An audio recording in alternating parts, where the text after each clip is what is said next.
Hello guys, welcome back to my channel. It's Joffrey Noodle Legs here today. Today I'm going to be talking to you about why I love horror so much, why I love horror films. Well, it starts way back in my childhood, I think. I mean, when I first really young, I was terrified of horror films. I really didn't like them. I used to be really scared. If anything horrible came on the telly, I used to feel quite queasy and horrible. Never really liked it at all. Um, until I got a little bit older, and I used to watch on telly sometimes with some of the family, my dad or someone, like some Hammer films would come on, um, like The Reptile or Hounds of the Baskervilles, or even Dracula. I quite liked them. I started to quite like them, but it wasn't really until uh, we got a Betamax video player. Everyone else in the street had VHS. For some reason, we had a Betamax, and what came with it was Dawn of the Dead.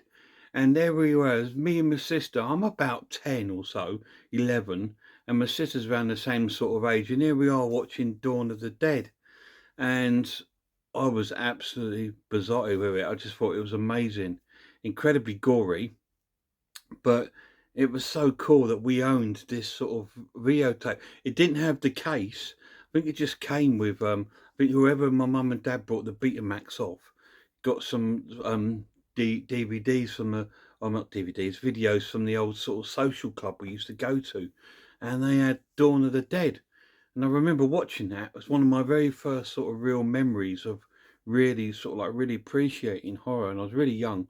And since then, it's been a love affair, and I've been in love with it ever since I can remember. Uh, you know, when I was young, I didn't have really much money for movies until I got a job. When I was about sort of 13, I got my first job, which was working as a bottle boy at a local social club, and I used to work there Friday, Saturday nights, Saturday and Sunday lunchtimes. And I used to have my own money, and my money you always used to go on um, records, or I'd go to the video shop, which in our town was called Video Choice, and I used to buy all the ex rental movies and stuff like that. And I used to love it, sitting there watching these really cool movies. And I used to love the covers of horror. I just think the covers are really intriguing and cool. Um, but again, I struggled to get them. But there wasn't so much of an age restriction then, because a lot of the videos, when VHS and that sort of came out, there was no um, video restrictions like there was in the cinema. In the cinema, then you had U, A, and X. They were the films that you used to get there. So you'd have certificate U, then an AA, which was adult accompanied, then A, which was for an adult. So that's like equivalent to your sort of 15 now, and the X is your equivalent of your 18. So, but back then the VHS didn't have them. So we used to end up buying them, and even our local newsagent used to sell some sort of videos and stuff. So we used to buy stuff like that. So it was really cool. And as I got older, I just then became absolutely besotted with horror movies, and just used to buy them because then, when I was sort of like 18, 17, 18, I always looked a bit older than my age. Used to be able to pick up um, videos in, because then they started to become classified, and it all come about because of the video nasty. Um, excuse me, thing that happened with Mary Whitehouse, and that, when all these films were banned because of it, because it was a bad influence on us kids. I mean, I've turned into a mass serial killer, haven't I? So anyway, then they got classified, and that's when the classifications changed, and that's when we got 18s, and we got uh, 15, and we had PG and the U. There wasn't a 12 then or anything else. It was 18, 15, PG and U. Um, so yeah, I used to be able to go in and buy my X rentals, and when the new horror films come out, I used to look at them, read the cases, like rental ones. I thought, oh, I'm not going to rent it or anything. I had a membership to do that, but I never rented because I used to hate taking things back. Not because I was lazy, just because I want to keep them. Um, so I just think I'll wait a week or two. That's going to be an experimental copy because I know the horrors, they didn't stay popular for long. They were like sort of throwaway films, if you like. You know, some people just rent them and in unless they were really big blockbuster movies um, that were coming out at the time, sort of like, you know, things like your Predators and all those sort of films. Friday the 13th, they were your big budgety ones. They used to be able to rent them for ages, but all the sort of like little tiny ones like Demons and things like that, I used to pick up and buy the experimental copies. And that's where my sort of love came into it. Why do I like them so much? I don't know. I think it's this, and I think because with horror films, uh, let me get my wording right. Uh,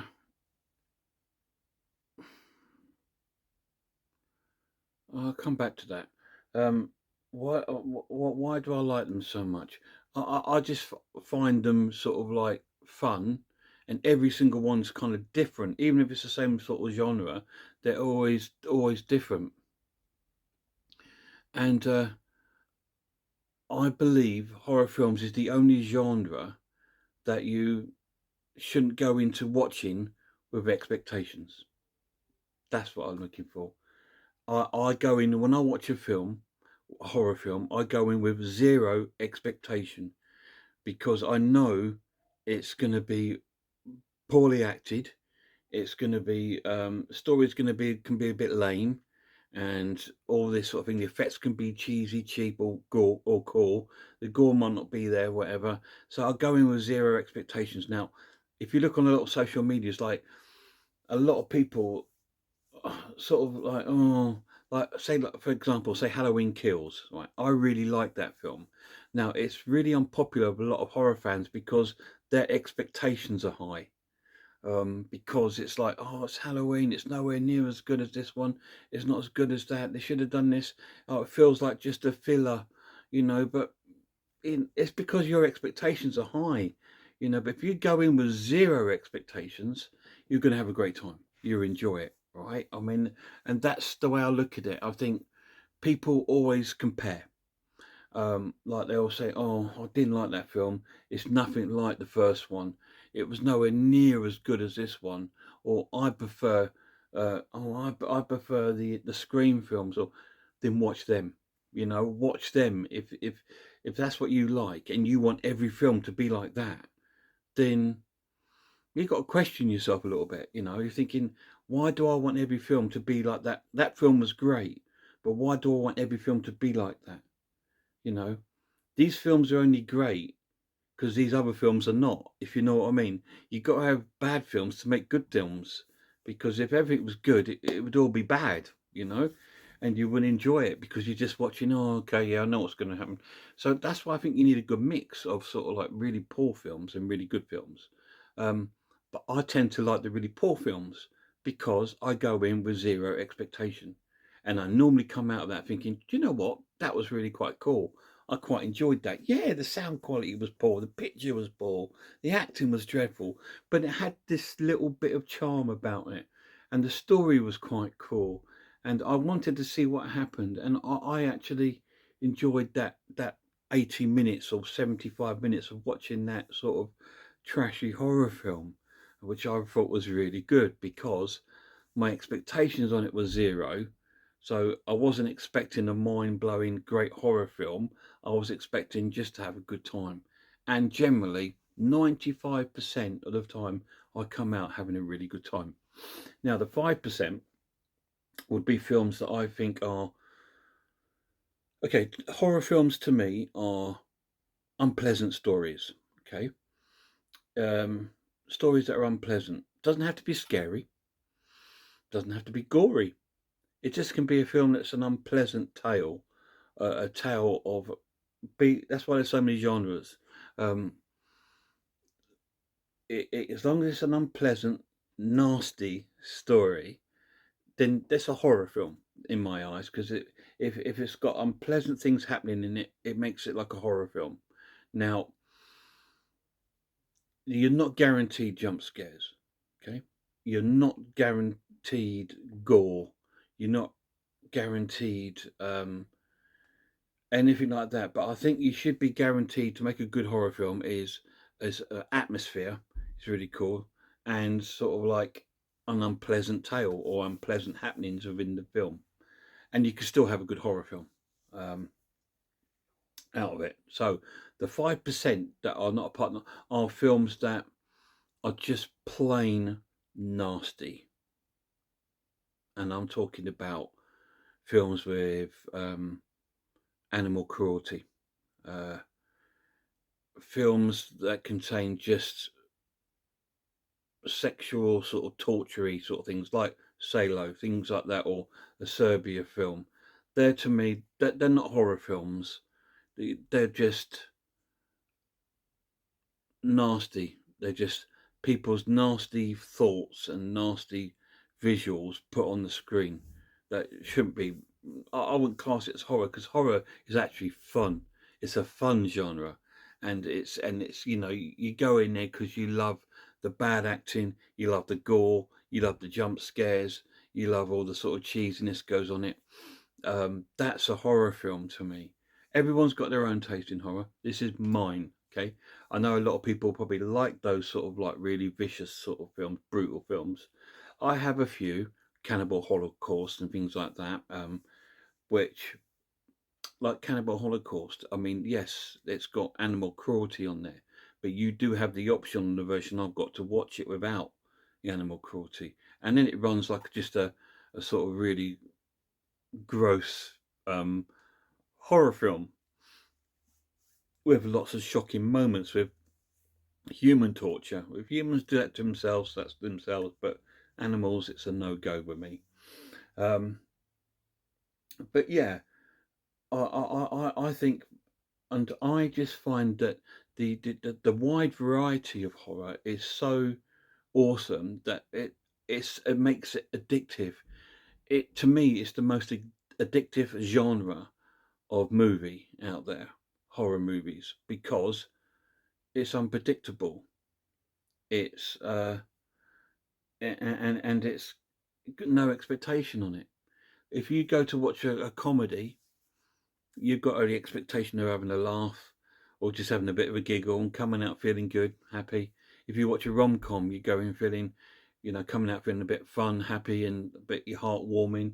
If it's an adventure, you come out with your adrenaline going or something like that. Or if it's a psychological thriller, you come out questioning the film and you come out with things like that. And you get all those from those films. And that is their sort of predictability about the film. You can predict that's going to happen. If you watch one of them, it's going to make you think, or it's going to make you feel happy, or it's going to make your heart warm, or something like that. Or it can make you feel sad if it's a sad rom com.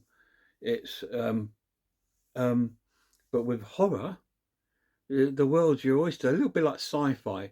Sci-fi is a little bit different. Again, it's its own sort of genre, and it's got its own sort of audience. I find that a lot more predictable than horror.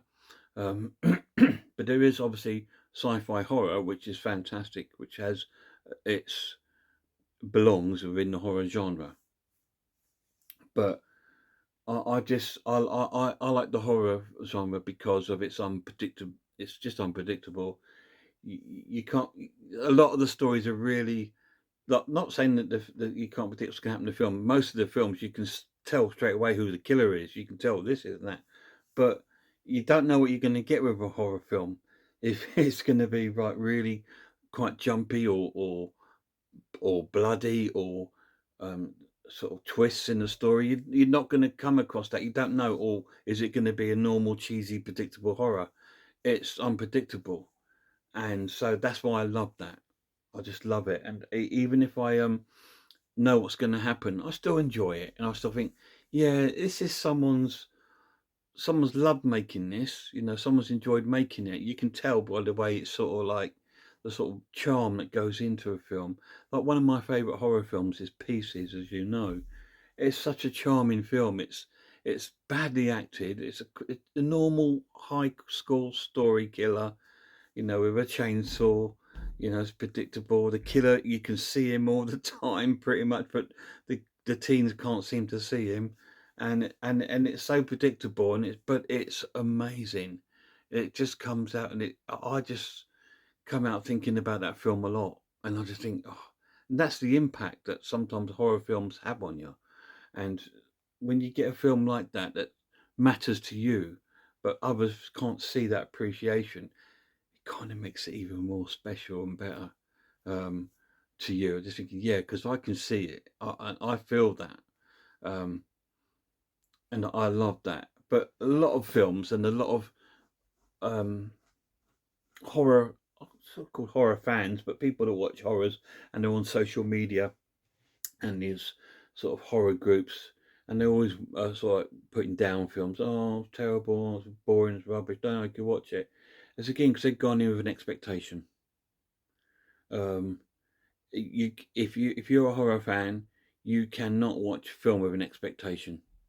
All right, you go into it thinking the only expectation you should have when you go to watch a horror film is have I got me Coke? Have I got me minstrels? This is going to be fun, and then just go in with that, and then you'll come out thinking, yeah, that was cool. Even if it was really bad, you go think, yeah, that was terrible, but yeah, but I quite like that about it, and that was quite cool. What I mean. You always find something about it that you like, and I think just do that. I mean, like the Joy Ride films, the clown films, they're awful, you know, but they're so good too. I just love them. Um, and like the Terrifier films, I mean, I love those films. I think they're so cool. I think art's going to be the next big sort of icon in the horror genre. But most people say, "Oh, they're terrible," and then you get all these silly headlines. Oh, people fainting at the cinema. We had all this before with other horror films, and it's all because the company want you to buy their products, by the way. So don't be fooled. All right, people haven't been fainting. Maybe someone felt ill at the cinema and they, might have passed out, but they think, oh yeah, because of the film. No, no, it's not like that at all. But yeah, I mean, a lot of people go into horror films with expectations. I've got zero expectation of a horror film, so I come out enjoying 95% of them.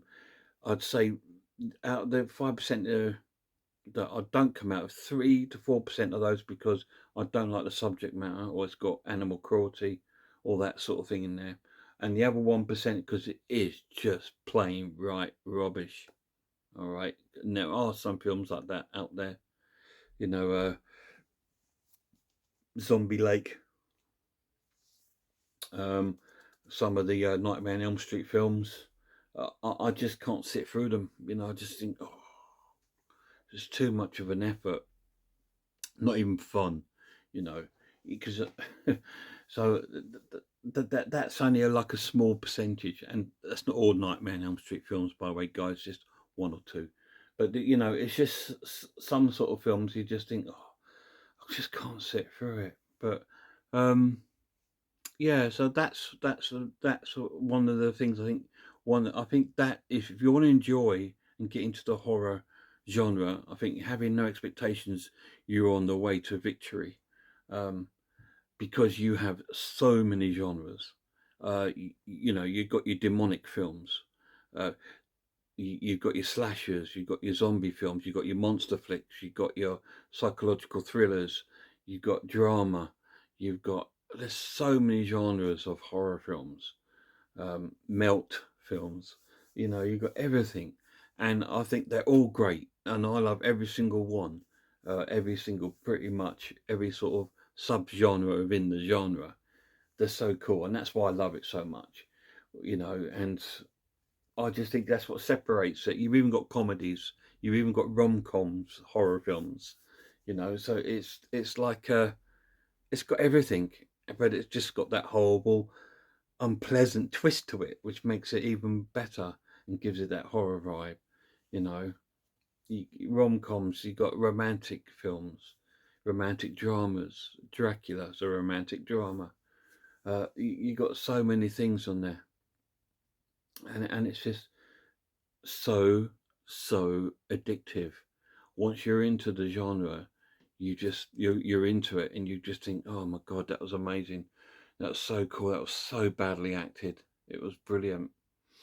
So then you look around for other films that are similar to it, and then you will stumble onto something else, another sort of film, and you think, oh my god, this is even better, and that's what happens within the genre, and then you start loving your own personal sort of genres. Like some of the YouTubers that I follow, like Horror Hands, he loves his sort of killer shark films, and he likes the sort of monster sort of side of horror. He likes all of it, but he loves those.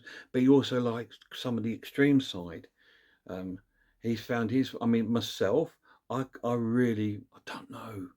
I really love demonic films. I really do. I'm going to be doing a demonic top 10. I love those sort of films. I just think they're brilliant, and I do like my video nasties. Um, they're so cool. And what other sort of genres am I really into? It's got to be the slasher, isn't it? I mean, the slasher. Everyone's got to say, "Oh yeah, slash," but I love it. So many good films, so many cool films, and I like the clown. I love killer clowns. It's another subgenre I love, and it's also another one I will cover shortly. I'm just waiting for. There's a box set coming out of the Terrifier films. Once I've got that, I will then go through maybe killer clown movies, because I don't own the Terrifiers at the moment. It's the first one's available on DVD, but I, there's a Blu-ray coming out with the both of them in it, so I'm going to wait for that. Um, and then I'll do a video on that, because I do like killer clowns. And some people, and that could be enough for people, just a clown, because some people are terrified of clowns. Um, so it's and making it an unpleasant clown, a nasty clown, makes it even more like terrible. Um, but yeah, so this is just me waffling on about why I like horror so much. And I like it because it's such a wide variety. It covers all the genre of other films, but in one, but with a nastier sort of outcome, or not necessarily all the time. But I just find it such a fascinating genre, a misunderstood genre, a cheapened genre, because people just think, oh, it's just a horror film, cheap horror film. No, it's not. It's a story, and it's a someone's thoughts, and it's someone's piece of work. It's a piece of art. Some horror films are like a piece of art, like Let the Right Ones In. What an amazing film! What a beautiful film! Beautiful film, beautiful soundtrack. It's like a piece of art. The Thing is an amazing piece of film making. It's one of the most intense films you ever see. Is The Thing. So horror can bring you intense moments, edge of the seat, mystery. It can make you scared. It can make you feel turn away. Just say, I can't watch that. Too much. It can make you feel disgusted, and it can make you feel that was hysterical. That's funny. It can make you feel, oh my god, why am I watching this? It can make you feel, wow, that's the greatest thing I've ever seen. It can make you not want to go in the water. It can make you not want to go in the woods. It can make you not want to go to bed at night. And it can make you feel so many feelings. And those feelings that you're either attracted to, or you don't want to know, because you like your life being sort of pleasant, if with flowers and trees. And some of us like, yeah, I like the flowers and trees, but dead with no leaves on them, and thunder and lightning chucking through it. So it's just everyone's got their own thing, and my thing is horror. I love horror. I've got horror tattoos all up my arm. We've got Damien there. I've got all down my back, everywhere. I've got horror sort of tattoos, because it's been a massive part of my life. And that is why I love horror films, because it's been a big part of my life. It's made me who I am today. It's given me a sense of escapism. It's given me a sense of like finding people that also have that sort of way of thinking and enjoy these sort of films as much as I do. And that's why I enjoy it so much. So with that, there is some other horror channels out there you can go and check out if you get a chance. Horror Hands, Pizzawell, I Am Ice Lord, RS Designs, Sarah of Horror, The Horror Geek, Horror in Todge. There's some great channels out there about horror films, guys. Check them all out because they're all very passionate about the horror movie as much as I am. I'm very passionate about horror movies. I am, and I think a lot of horror fans they take it personally when somebody else says, "Oh, that film's absolutely rubbish. How can you like that?" And they take it personally because it's like, but this is something that's so important to me. And I think that if there's one thing I'd love to change in the horror hobby is that um, people didn't do that to one another, sort of like run a film down because the other person thinks it's rubbish, whatever. And the other thing, if it's the best film we've ever seen. I mean, I can't stand The Lost Boys. I just can't. To me, it's not a horror film. It's like a teen flick film, and I just don't like it. Um, but so many people adore it and love it. So that's really cool. You know, I love Pieces. Most people can't stand it. And I think, well, that's cool. You know, like I said, it makes it more special to me. But I just hope that um, people don't take things to heart when someone says, oh, that's so rubbish. How can you like that? There's 90 minutes of my life I won't get back. It's what you've expected, you see. You've put your expectations up. So keep them down there and then you'll have a great time. I'll see you soon.